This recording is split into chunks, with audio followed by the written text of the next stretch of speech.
Welcome to the Charlotte County Jail. This video is designed to give you basic information to help you adjust during your stay. I want you to go to the back of the cell, do it now!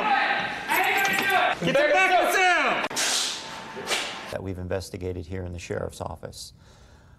We received a complaint in reference to the treatment of one of our inmates that was here from DOC on a competency hearing. The complaint came in and it had no specific officer named or deputy named in the allegation. So what we did is we started an administrative inquiry to do some fact-finding into what was going on. Some of the allegations we were able to quickly address with regards to the inmate being forced to be nude. He wasn't forced to be nude, but basically he was put in what's called a suicide suit. It's a thick, heavy garment that's draped over their person that they can't use to hurt themselves. So the normal garment that they're given when they're brought into the jail is taken from them and they're put in this protective garment.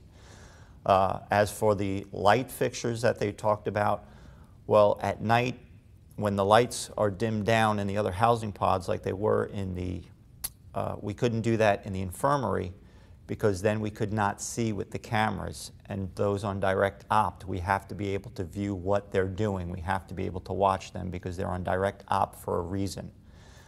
Also, we found there was an allegation with regards to the video visitation. Well, as everybody knows, we had recently changed our video visitation. And when the camera was set up in the portable unit, now we have a portable unit in certain housing pods where the inmates are not taken out of their cells and brought into the normal housing pod. So we wheel this to their cell. And what we found afterwards is when the new camera was installed, it was installed on a slight angle. So that angle basically faced the door lock and not the opening in the door where you can have that face-to-face visit. So that was also addressed. So we were able to quickly put those to rest, address those, and fix what we needed to. Actually, we were able to also do some adjustments to the cameras now where we're able to dim the lights and still the cameras will be able to pick up what's going on within the cells. Now, the more serious allegation of the inmate being forced to eat his own feces, after we reviewed some video, we had some concerns and we identified a potential subject officer. So at that time, the administrative inquiry was stopped because we had an identified deputy, and my chief deputy, Colonel Tom Rogers, made the decision to have our major crimes unit look into it for any potential criminal abuse of a mentally ill person. So our major crimes unit picked it up, they looked into it, they did some interviews, they went through the statutes, and they didn't find where a criminal statute met. So their case was then concluded, and then it was turned back over to the administrative, and an internal affairs investigation was opened up with the subject officer being that of Michael Burnett.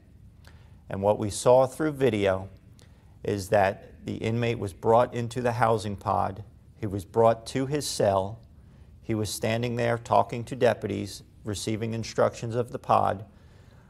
He was relatively calm, and then the door had closed, so he became irritated. We have conflicting stories of what was said or how it was said to really know what set him off. But what he did at that point is he went to the back of the cell where the toilet is. He dropped his pants, and you could see him take his hand and wipe his buttocks, and then he brings it to his face. There was nothing on his hand at that time that we can see. He's making some motions outside the cell, and then he goes back, he drops his pants again, and he wipes, and we can clearly see that there was fecal matter on his hand, and he presented it to the person standing at the window, and then he put it on his face. We matched up the cameras from inside the cell to the cameras outside the cell, and that's when we saw that Michael Burnett was the only deputy who was standing at that cell at the time, and at the exact second that he was doing this, Michael Burnett was looking in that window, and then it clearly showed him walking away from the cell, laughing. That is not tolerated here. As I told him during his pre-disciplinary hearing, the inmate population is solely here for our care, custody and control. When inmates at the Charlotte County Jail get unruly or out of control, the jail turns to a special team for help. And as SNN Local News reporter Tom Lloyd shows us, this group means business.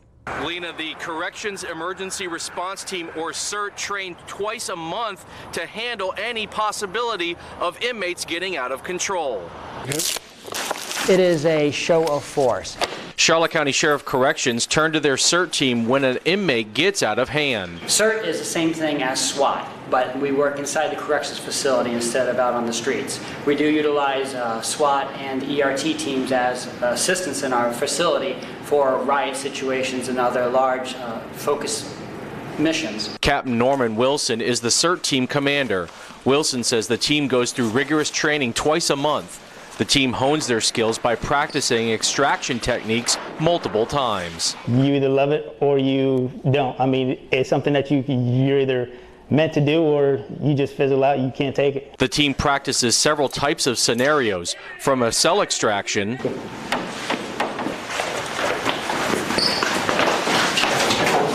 to carrying an inmate out with the use of restraints.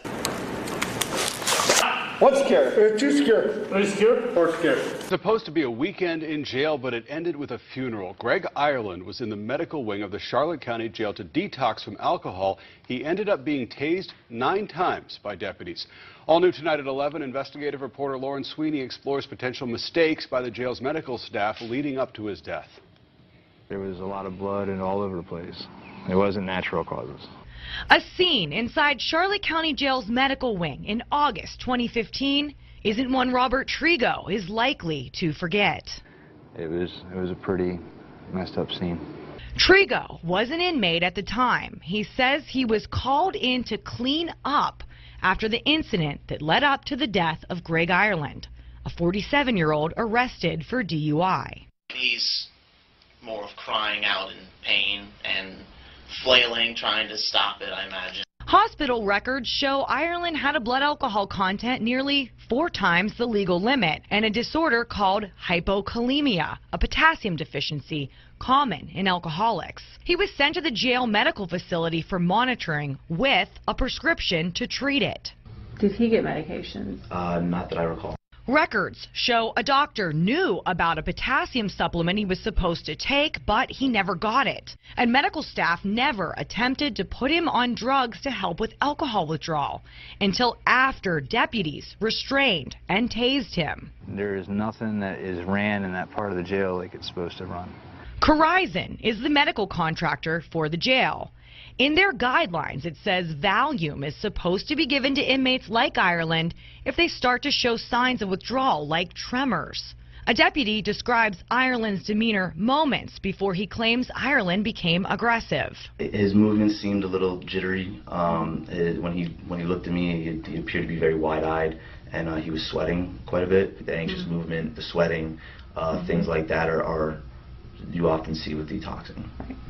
But it was 12 minutes after this first encounter that nurses tried to reach a doctor to get Valium. That doctor didn't answer 4 phone calls, and by the time they got another doctor on the phone, it was too late. It's over. Nothing we can do about it, but I think we might learn something from it.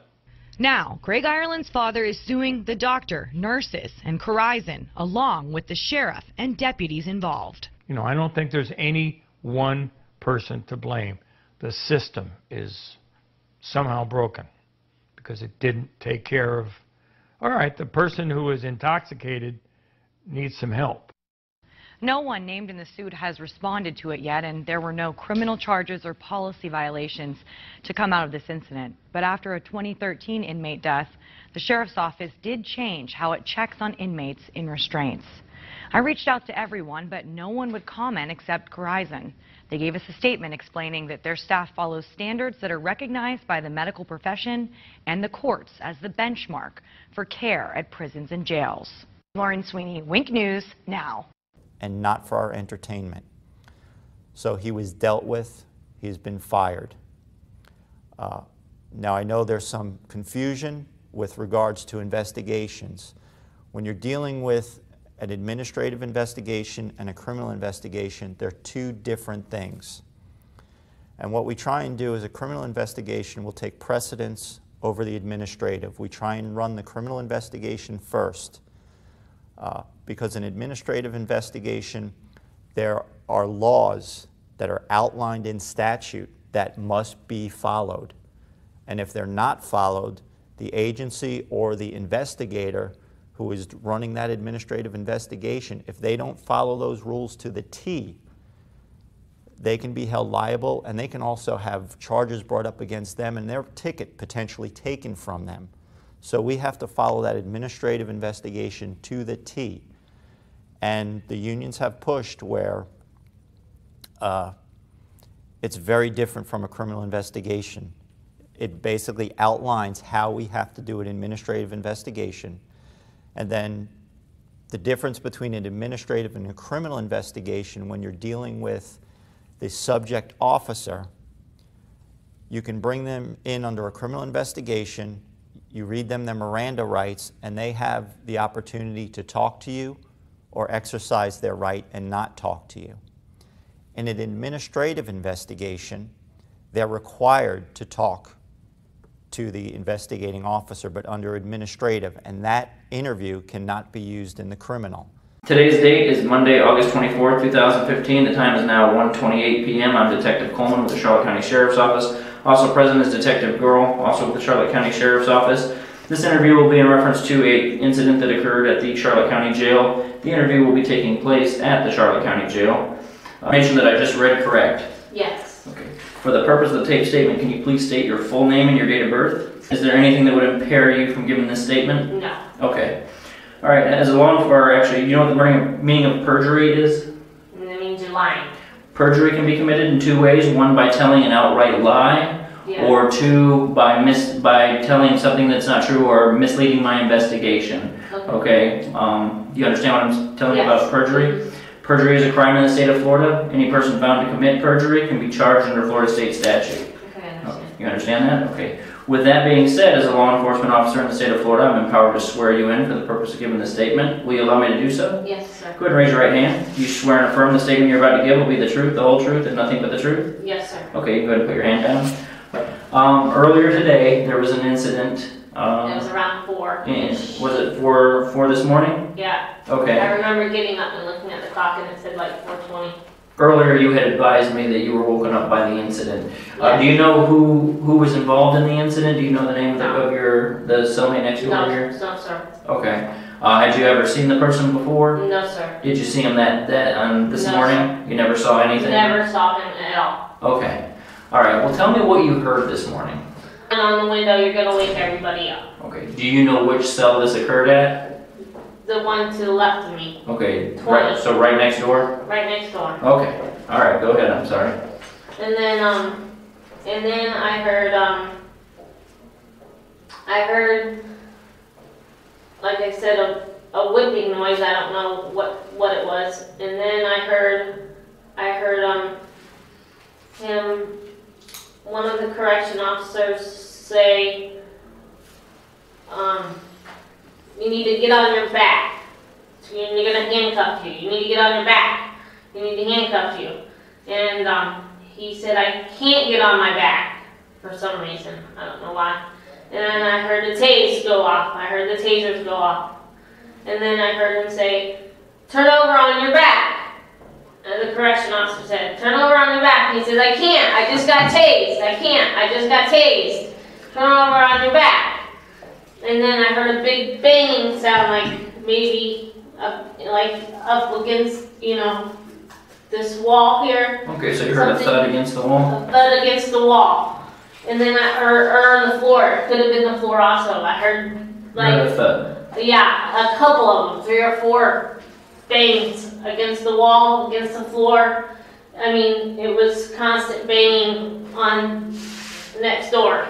Okay. And I was too scared because this whole pod is horrible. I mean, it scares the heck out of me. It scares me to death every night, Mm-hmm. And anyway, Take a minute, okay? Catch your breath. It's okay, I understand. Yeah. Go ahead. Sorry, I'm not on any antidepressants yet. It's okay, take your time. As much time as you need. Get some water up here too. So. Yeah, actually, it's Kool-Aid. from lunch.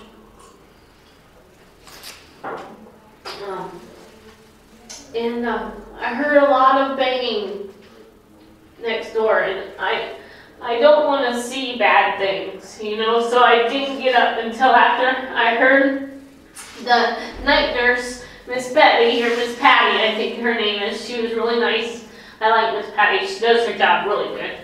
And Miss Patty, I heard her say, someone needs to call 911, call 911. And I always have my head over the covers at all nights because of the light is always on. It never goes off. So my head's under the covers at all times. I don't want to look at anything bad, disgusting. It grosses me out. You know what I mean? I don't like needles. I don't like nothing like that, you know? Okay. So you hear Miss Patty say, someone call 911, then what? And then I heard the EMTs come in. I heard the stretcher. And I didn't get up. I didn't want to see anything. I didn't want to hear anything. I don't want to see anything because I just don't want to see it. You know what I mean? Because I just don't want to see it. Okay, that's understandable. And so I remember Miss Betty saying, somebody needs to call 911. Just call 911. Call 911 now. I heard her say that 3 or 4 times. And I heard the stretchers come out, and I heard them. You know, I heard the EMTs come. Okay. Like I said, that's all. I didn't see them. I just heard them come with the stretchers and wheel them out. And then once I seen the stretchers were, I hear it. I can't see anything because I don't want to see it. Okay. And so then after I hear the wheeling of the stretchers leave, I got up and I looked and I seen, you know, the whole A team, they call them the A team. Okay. You know, they were all out and discussing stuff, and that's when I looked at the clock, and the clock said 4:20, like 4. Okay. And then, was that it? Did you go back to bed after that? And then, yes. Okay. I laid back down. I didn't want to know. Did you hear anything that they were talking about when the A team was out there talking? Did you hear what they were saying? I just heard that, I heard 32 say, you killed him. Okay. Which he's been here for a while. He's been here just a long time. I guess he must have been a prisoner and stuff. Alright, so you heard another inmate yelling, you killed him? I know, yeah, I know. Okay. I know that inmate's voice for fact. I mean, I don't know him personally. I don't know anybody in this pod personally. I'm not a troublemaker. I don't get in trouble. Like I said, I mean, this is...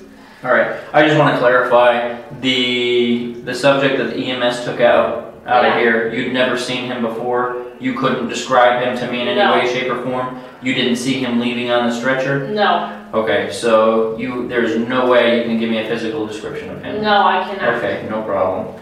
Alright, you said you heard a whipping noise. Okay. What kind of whipping noise? Had you ever heard this whipping noise before? I have heard it before. What does it sound like? It sounds like a leather belt or a leather. I've seen it before. It's like a leather thing with something at the end of it, and I've seen it happen to somebody that was in the cellmate number 16 before. Okay, who uses this leather thing? One of the correction officers. Okay, and how many times have you seen this leather item? Just one time in the past. Okay. And it was to whoever was in cell number 16, and that was, I don't know, I have stuff written down of things that happened.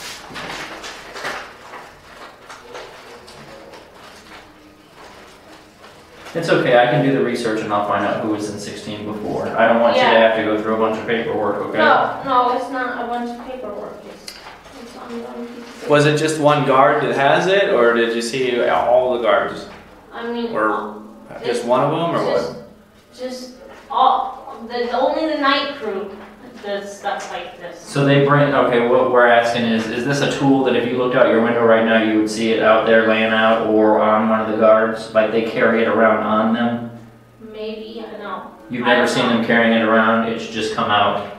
when an incident has occurred. I've seen it one time and that's it. That's the only time I've ever seen it. When that happened in 16, was something drastic going on in 16? No, it was a kid. It was a kid, and he was like looking like this, like peeking out the window, like peekaboo. And then I seen the guy seen the correction officer open the door, whip it at him, close the door again.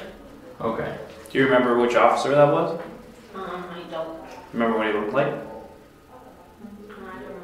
It was one of the night guys. Did you see it was only 18 and B team, so it's one of those. I think it was on the B team. I'm not sure. Okay. I don't know. Did you see that leather tool yesterday? Did you see it at all? No. Okay, so you just heard what you thought might be that Might tool. be that same tool, right? Okay. Go ahead. Was the officer that you seen use it on 16, was he part of the teams that were working last night? Was he involved last night? No, I don't believe so. I don't think it was Rocco. Okay. All right, you said that you had heard. I think that night it was a B team. The night that I seen it happen. The night that it occurred in 16 was on the B team. It was a B team. Okay.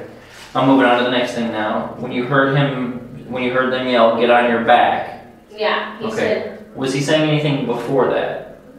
No, he was cussing. I think I remember him cussing at the officer, saying, I fucking can't do it. I can't. This was before they told him to get on his back? Or before you heard them tell him? No, when he went after, like, he said to get on your back, and he said, I fucking can't. Fucking can't. Like he was maybe getting, okay. I don't know. Maybe he was getting held out, he couldn't or something, get on his back. I don't know. I know they were trying to get him on his back. That's what I heard. Okay. But prior to hearing him yelling that, he was banging on the door, he was secure in that pod as far as you know? Yes. So you know what I mean? But like, I've been in this pod, the same pod, for 60 days in a row. And I've heard and seen a lot of bad things go on. last night, or this morning rather, when you heard the taser go off, now what did you hear right after that? I heard him say, get on your back. And he said, I can't. I just got tased. I can't get on my back. Mm-hmm. Like, in other words, maybe he was getting chopped or something and he couldn't get on his back. It's the only thing I can think of. Okay, but I can't see anything. Right, but you didn't hear the taser going while he's saying, I can't get on my back, right? You didn't. No, I heard the taser go off for about 3 seconds. Okay, and then again they verbally commanded him to get on his back. And he said, I can't. Okay. And I heard banging. That's when the banging started? Yes. Okay. All right, how many voices do you think you heard coming from that cell? 3. 3? Mm-hmm. Okay. 1 being the inmates? 1 being the inmates, and then 1 being Rocco's, and 1 being CO's. Okay. And who's Rocco again? Rocco is the guy that, I don't know, the other guy, So he had a roommate? No. I don't know if he had a roommate or not. Rocco was one of the corrections officers. Oh, Rocco is, okay, so 2 corrections officers and okay. Yes. Gotcha. Okay. And then, did the tussling and everything, the noise that you could hear, you know, the thumping, did that stop for a little while?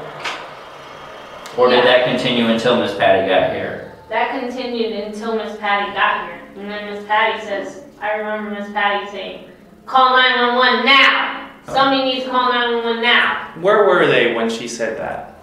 I don't know, because I didn't get up off this. I don't know. I didn't get out of bed. I didn't want to see blood or anything. Were they next door, or could they have been in another part of the pod? They could have been out. I think Miss Betty was right here. Or on the catwalk area? Or on the floor? Or on the floor. Either one, I'm not sure. Okay. I know that she was down. I think she was down on the floor. I don't know. To be honest, I could not tell you that. So you don't know if they moved him out of the cell after you heard the tussling? Banging and tussling and stuff like that. I have no idea. I did not get up until I heard the EM people were completely out of here because I don't like the sight of blood. Do you think EMS came up to this cell, or do you think EMS did all their stuff downstairs? I think EMS would have came. I don't know. You don't know. So you could hear the EMS here, but I you don't heard know the whether. EMS is here. Yes. Okay, but you don't know if they ever went to this cell or if they did everything on the catwalk or lower. Right. Okay. I do not know. That's fine. That's perfect. While they were in there wrestling or tussling or whatever it was they were doing, Yeah. did you hear? I was hearing a lot of banging against this wall. Did you hear the guards yelling anything? I remember the inmate saying, "Why are you doing this to me? Why are you doing this to me?" I remember him saying that. He says, "There's no reason for it. You woke me up out of my bed." That's what I remember the inmate said. "Why are you waking me up out of my bed?" When did he say that? That was the first thing. That's the first thing the inmate said. Is, "Why are you waking me up out of my bed?" But he was just banging on the window. After, banged on the window and then said that. So, I mean, I don't know. But see, that's what's confusing to me is because I remember him banging on the windows at MedPass.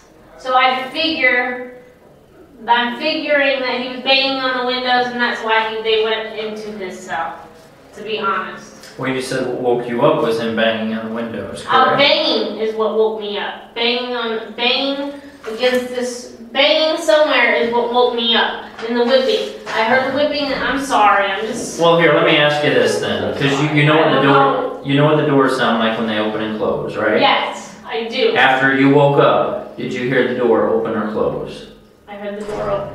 Okay, so I'm just asking. It sounds like he was banging, and then they came up and went into his room. Okay, did it sound like they were in his room when you woke up, or did it sound like they were in his room when I woke up? Okay. Are you certain of that? Yeah. How are you certain? Because I woke up and I remember Rocco's voice.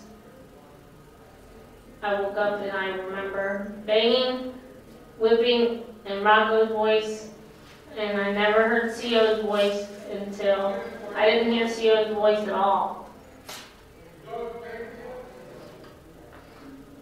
Okay.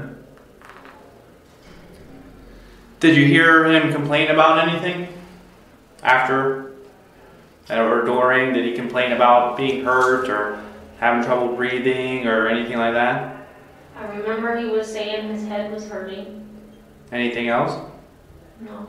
Okay. I remember he said his head was hurting and that he had gotten tased. When did he say that? I remember the tasing. I remember hearing the tasing. And it happened for 2 or 3 seconds. Okay. How long after he said my head hurts or whatever he said about his head till the nurse said to call 911? I don't know. Within the matter of minutes, I'm gonna say 5 to 7 minutes. I remember Nurse Betty saying, I remember her first voice is always, she's the best nurse. To me, she's the best one. She always does MedPass all the time. She always checks everybody's blood pressure. She's one of our best nurses that we have. And I remember her coming in, and I remember the first thing she said was call 911. So she must have been on the floor, walked in and seen bad things happening, and she said call 911. And that was about 7 minutes or so after he said his head hurt. After I heard banging and she saying my head hurts, I can't get up. I mean, it was big commotions, and it was Rocco's voice the whole time. I did not hear CO's at all. Well, isn't Rocco a CO? Oh, or you said CO, so is that like the other guy? He told me to call the other guy because his name's real long, so they tell me I call him CO. I said, well, what do you want me to call him? He says, call me CO. So I called him CO, and then I called the other, and I just, the only reason why I know the other guy's name Rocco was because of 32. 32's been here probably lots of times, because he seems like it, I don't know, the guy on 32. And I remember 32 saying, you killed another one, or something. Earlier you said you never heard CO talk, correct? I never did. So how do you know CO was over there? I don't know CO's over there. All I heard was Rocco. So you know for sure that Rocco was over there? Yeah, and that the inmate that was in there was over there? And The only reason why I say CO is because CO I thought was the only one with the taser. Okay. I didn't know if. Okay, so you're assuming that it was CO because you heard the taser. Taser, right? See, because I don't know if the other guy has a taser or not. Okay. Because I know that CO every night when he comes in, he checks his taser, just like McLean and CO. They both run. They're the ones that do the checkpoints the best. Like they're the ones that always. CO and McLean are the two ones that always make sure they do their 15-minute checks. And they look a lot alike. They're skinny and you know what I mean? Only, I know the difference because I've been here for so long. I know one's A team and one's B team. Or whatever. But CO is the one that he's the best one. He makes sure that he does those 15-minute checks every 15 minutes no matter what. And if he doesn't do it, if he knows he sets his clock and I can hear it click. He sets it for 15 minutes, every 15 minutes. And if he doesn't do it, then Rhymes does it. Rhymes and CO are like the best people at night. Okay, but as far as that goes, you never saw Rocco, or I'm sorry, not Rocco. You never saw CO over there. No. And you're just assuming that he was over there because of the taser. Yes. Okay. Because that's the only one that I don't know if he has a taser. If Okay. Rocco has a taser, because I've never seen him use it. That's fine. Let me ask you this: is there anything that we haven't asked you that you think we need to know in reference to this investigation? No, Okay. Is there anything that you wish to add, change, or delete from your statement?